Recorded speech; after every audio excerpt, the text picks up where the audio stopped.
وجیہہ سواتی کی عمر 46 سال تھی اور اس کا تعلق ایبٹ آباد سے تھا۔ MBA تھی۔ امریکہ کے سب سے بڑے کارڈیالوجسٹ ڈاکٹر بشیر المہدی کے ساتھ شادی ہوئی اور امریکہ چلی گئی۔ 1999 میں بڑا بیٹا عبداللہ پیدا ہوا۔ سرجیکل آلات کی کمپنی بنائی اور کاروبار شروع کر دیا۔ امریکہ، پاکستان اور دبئی تینوں جگہوں پر آنے اور جانے لگی۔ بے تحاشا پراپرٹی بھی خرید لی۔ سن 2014 میں دبئی میں بزنس وزٹ پر تھی۔ اچانک رضوان حبیب سے ملاقات ہوئی اور یہ اس کی محبت میں گرفتار ہو گئی۔ ڈاکٹر بشیر المہدی اس دوران ٹارگٹ کلنگ کا شکار ہو گیا۔ وجیہہ نے بیوگی کے بعد رضوان حبیب سے شادی کر لی۔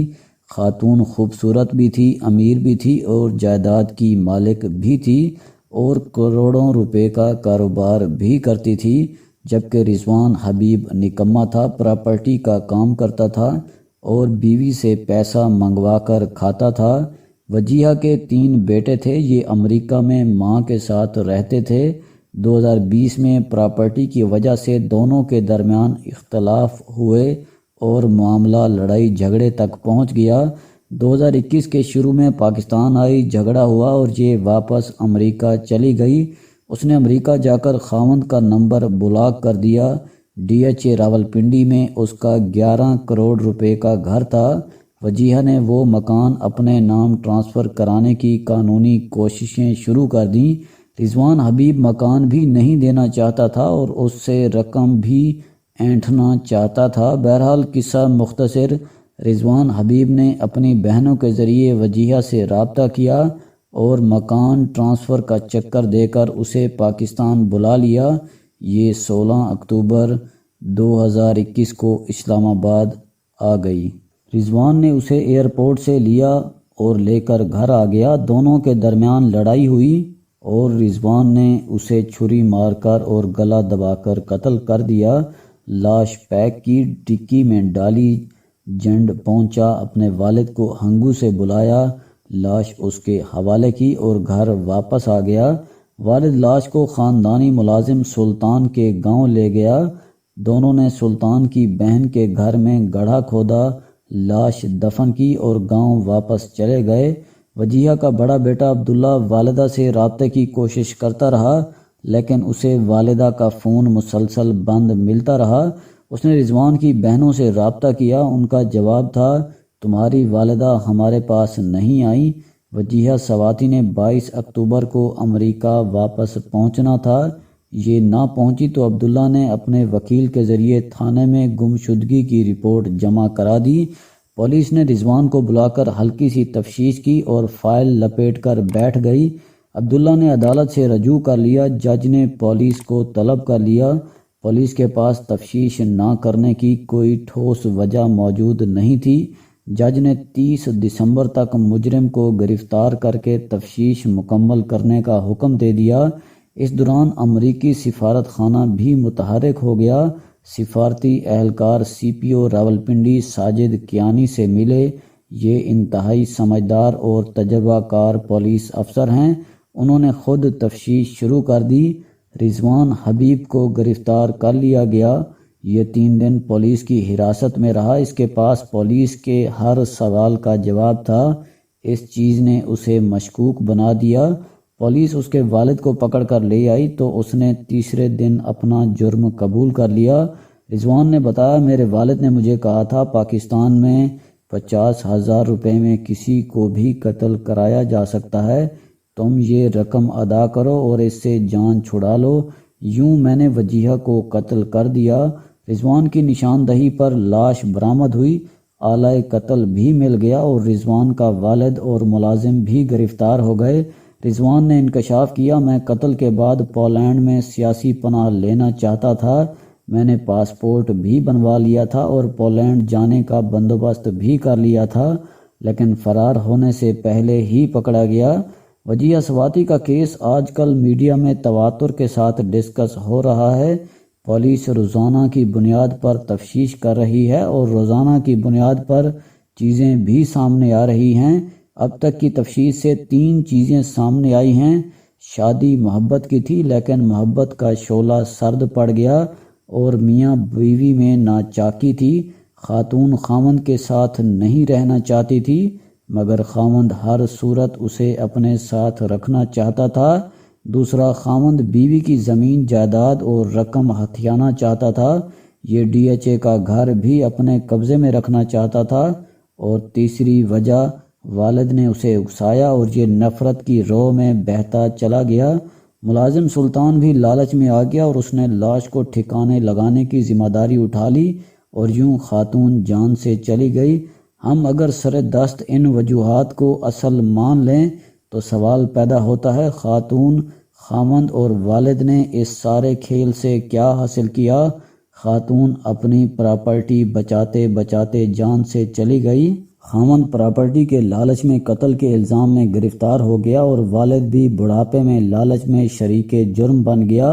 یہ دونوں اب سزائے موت اور عمر قید بھگتیں گے، اور یہ جس مکان کے لالچ میں اندھے ہو گئے تھے وہ مقدمے بازی کی نظر ہو جائے گا یا پھر اس پر کوئی اور قابض ہو جائے گا۔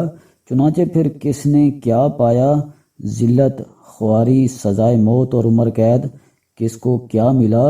یہ لوگ اگر اس کے برعکس ایک دوسرے کے ساتھ بیٹھ جاتے، اپنے تنازع، اپنے ایشوز ایک دوسرے کے ساتھ ڈسکس کرتے، رضوان حبیب کا والد بزرگ کا کردار ادا کرتا، ملازم سلطان قتل کے معاملے میں معاونت سے انکار کر دیتا تو یہ تمام لوگ بچ جاتے۔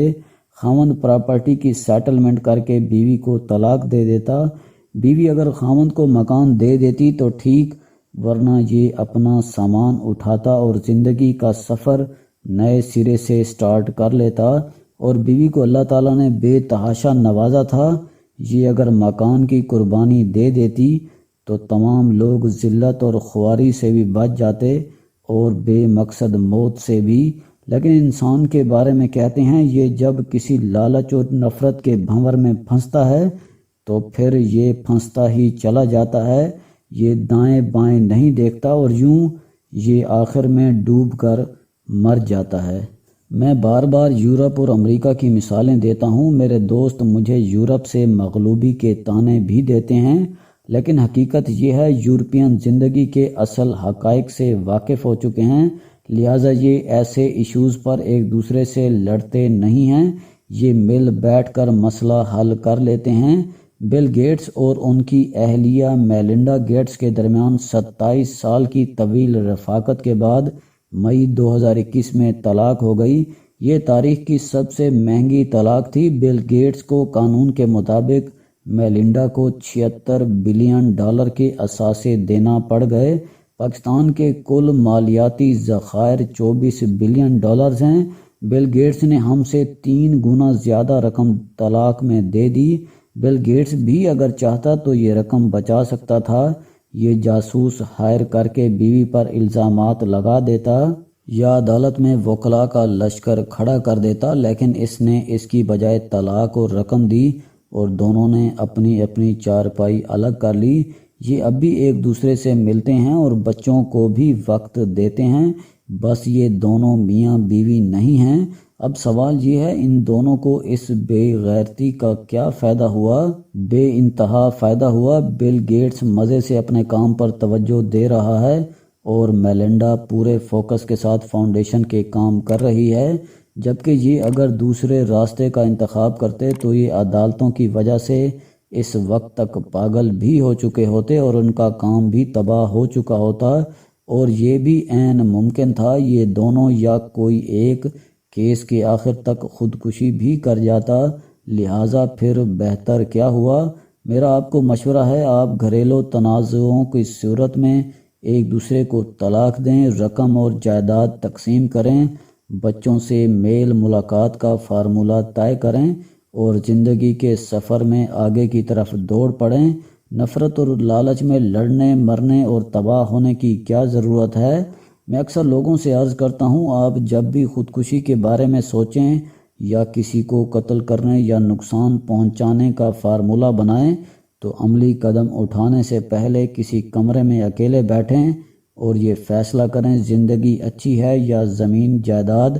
آپ کا فیصلہ یقیناً زندگی کے حق میں ہوگا، لہٰذا آپ خود کو زیرو پر لے جائیں، آپ سے دوسرا فریق جو بھی مانگتا ہے آپ اسے دے دیں اور زندگی نئے سرے سے سٹارٹ کر لیں۔ ہو سکتا ہے یہ وہ ٹانگ ہو جس سے کبڑے کا کب ٹھیک ہو سکتا ہو۔ آپ نے اگر مرنا ہی ہے تو زندگی کے کنویں میں ڈوب کر مریں، پھندا لینے کی کیا ضرورت ہے؟ اور اگر دوسرے کو مارنا ہی ہے تو اس سے الگ ہو کر اسے ایک شاندار اور کامیاب زندگی سے ماریں، اسے چھری سے مارنے کی کیا ضرورت ہے؟